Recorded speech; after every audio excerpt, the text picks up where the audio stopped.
Welcome back, you're here with Nate28. This is Crossbeats production. So I wanted to show you guys this quick tip, and basically it's about using pink noise again. This is not just about pink noise, but it is about how to use pink noise to control your low end and how to mix towards a better low end on your mix as well. So what I normally do in my static mix, so to get my static mix, is what I would normally do is get a pink noise signal and I'd set it at a certain level, say -12, and then I would play that level like you saw in my previous video if you're familiar with that. If you're not familiar with pink noise mixing, go to my previous video, you'll see exactly how I did it. But what I want to do is advance and explain to you guys some more advanced techniques as to getting a better low end and even getting a better high end on your mix. So if you're not too keen on listening to talking, maybe fast forward this part, but you're going to miss out on a few good nuggets. But down the bottom there's a fast forward button. You can hit that and it'll bring you to other audio examples on this video. So what I want to show you guys is how to get a stable low end first, and then how to mix a top end that will suit the low end and get them cohesively sitting together in the mix. And so they sit together and you guys will have a good solid mix and be able to put that out other places other than just in your studio and have it go exactly how you want it to. There's a couple of techniques I want to show you in this video, so I'm going to give away a couple of good nuggets that I kind of use and explain those to you. So first off, the spectrometer here that I've previously set up, and I'll show you exactly how I did that so you understand what I'm doing. It's basically replicating what I've got going on here in effect, which is using this line here. It's in Ozone 7. And so if you own Ozone 7, you can replicate what I'm doing. If you don't, you replicate what I'm doing with the spectrometer here. So why I set this up and why I've got this little line here going along here is because first off, I try and mix to the level of the line, and that includes high end, top, pretty much anything, the hi-hats, anything that sits along the mix. I basically try and use this line here to be a reference guide to be able to know if anything peaks above that, then it's probably too loud. So basically my kick, my bass, my hi-hat, like I said, my instruments, piano, etc., whatever it is, it kind of sticks to this line here. So how you set this line up, and I'll go through it in a second as well. Basically what I do is get a tone generator, turn that on. I'm not going to do that because it's going to blast your ears out if I do.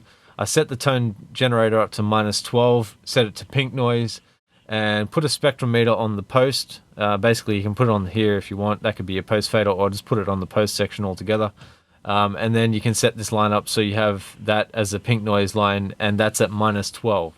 So once you've got that set up, anything you're mixing, you want that to be below that level. So it's kind of like a, I guess, high jumper or ruler or whatever you want to call it, a level where you don't go above. High jump, you jump over it, so maybe that's not a good example.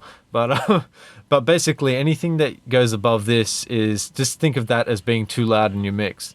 So the good technique that you can do then is to try and figure out where things should sit spectrally. So say for example you got a kick and you've got the bass and you want those two to sit right in the mix, and you want things to be punchy and have a low end as well. Like you can see here on my kick, and I'll explain this to you in a second, you can see kind of I've dipped out some of this 40 Hertz. I've also used the shelves to get rid of some of the real low end stuff that I didn't want there, and I've left the high end stuff as well. So there's a reason why I've done that. I'll explain that to you in just a minute. But before I get into that, I want to go through first off mixing in the essence of listening for the mid-range frequencies, and I'll go through another tutorial to go in depth of this so I don't go boring you guys too much. But first off, this tutorial, just explain to you this briefly. What I've done here is reduced out anything below 100, and I've reduced out anything above about 5 kilohertz, and that's to get the Auratone effect.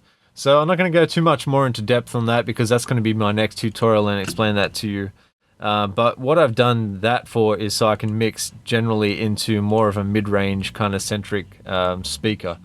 So if you don't own Auratones, or you don't own Avatones, or whatever you want to call them, the little box speakers, or maybe NS10s, if you don't own those, any speaker that's usually a closed cabinet has that kind of sound as well. So the closed cabinet has a good way of dealing with the transient, and it makes it more emphasized and it sounds more, I guess, real to life than a breathing speaker would. Anyway, off the topic of the speakers, I just want to go through this and explain to you the low end of this particular track and explain how this suits this pink noise line as well. So first off, let me close this here. I'll keep that up so you guys can see what's going on. So what I'll do is play the kick and get rid of this tone because I don't need that. I'll just hide this track. And let's just play the kick and I'll show you where it sits on this spectrometer here.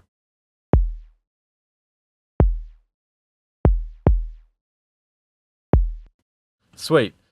So you can see as this line goes, it's just gone a slight amount over the line, and that's for good reason though, because I've kind of had this just under -12, and that's kind of the level that I'm trying to mix to, so that, you know, when I come to mastering my track or increasing the volume of the track, I've got a lot of headroom to play with, and I can actually get the level to where I want it without it clipping and all sorts of stuff that happens. But you know, setting headroom in a DAW, especially in the digital audio DAW, it's not as much a crucial thing, because you've basically got infinite headroom, but it's, you know, you just don't want to clip in the audio digital realm because it does sound kind of disgusting after you get too much into the clipping realm. But what I try and do is mix to -12 so I can get that level right, and then I can increase the volume later. But that's what I want to show you. First off, the kick hitting -12, or close to anyway, and it's just above the pink noise line, and it's kind of just disrupted a slight amount. So that line's a good way to know if you're referencing kind of where you're at with your mix and kind of where the low end sits as well.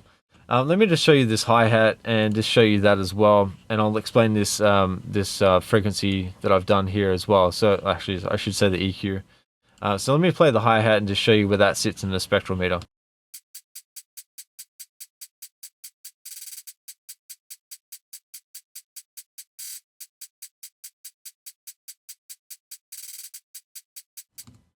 Alright, cool.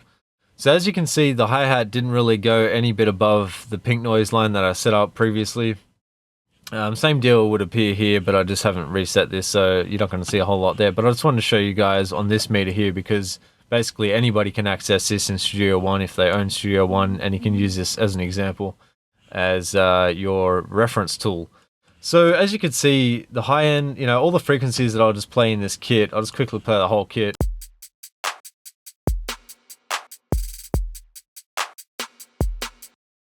So pretty much that kit covers the entire spectrum of this mix pretty well, and sometimes it's a good thing, sometimes it's a bad thing if you're having everything already hugged up and pretty much all your frequency areas are already taken.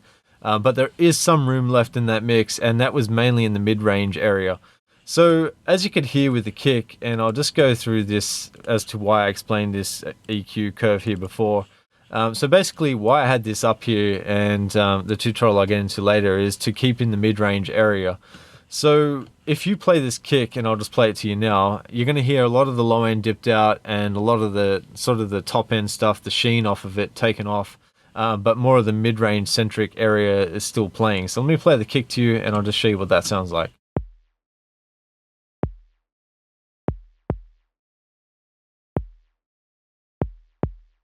Alright, without the EQ.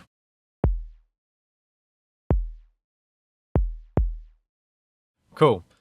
So in this mix, the low end I've already sorted out. Now I want to do that in another tutorial, but I want to mainly explain to you the mid-range frequencies in this tutorial and go through a few of the things that I've picked up along the way as kind of nuggets that you guys can use as a good tip. So pretty much with the low end, right, I've got the kick and I've got the bass pretty much sitting right in the mix how I want them. I'll play them both together. This is the EQ that I'm using, by the way, on my low end, and that's for the bass and that's for the kick. So just so you can see that, I'll quickly zoom in. That's kind of how I've done it there through Neutron. So the kick in 808, let's play that. I'll just show you that right now.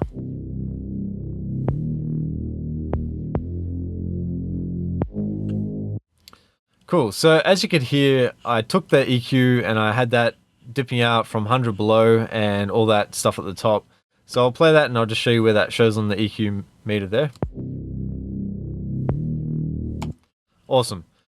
So the reason why I'm doing this is so that on speakers like a shopping center or a speaker like a car speaker, or even outside of your studio, anywhere that you're listening, certain low end frequencies are just going to disappear altogether. It's not to say that you don't need them, but they will disappear if you don't have a sub or whatever sitting around just listening to in a stereo sitting as well. You're not going to hear the sort of frequencies that you're going to hear in your studio that would be normally outside. So the reason why I set this EQ up, and I showed you with the Auratone EQ, is so that I can mix mid-range stuff.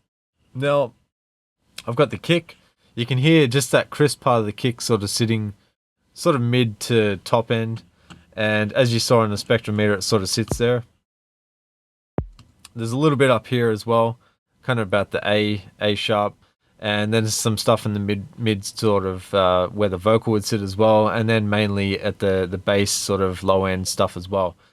So why I'm explaining this to you is so that you guys can eventually get to position certain things in the mix so that, you know, when you play it outside of your studio or you play it in the car and stuff like that, that you hear the actual frequencies that you're looking for, and you hear them in a mix anywhere that you play it. Maybe on a mobile phone, it may be on a device, whatever it is. You're trying to get that actual frequency to sit out, and there's some techniques that you can use to do that. I'll show you in a future tutorial, in the next probably 2 tutorials that come after this one, on how I get those frequencies to sit. But that's the main thing that you're trying to aim for, is to when you have your kick, you know, don't EQ all the bottom end out of it, because you need that. It needs to be, you know, either below your sub or above your sub. But you definitely want to try and have some frequencies sitting in there where it can allow it to come through smaller speakers and be heard in other locations other than your studio. So hopefully this is helpful. Hopefully the technique that I'm showing you guys kind of makes you understand what I'm talking about. Otherwise, if you have any questions, hit me in the comments, and I'm going to make part 2 to this tutorial. Obviously, there's going to be a couple of parts to it to explain exactly what I'm talking about. But I just want to give you a taste of what I'm trying to explain to you, and help you guys out a bit there. So as per usual, catch you guys on the next one, and peace.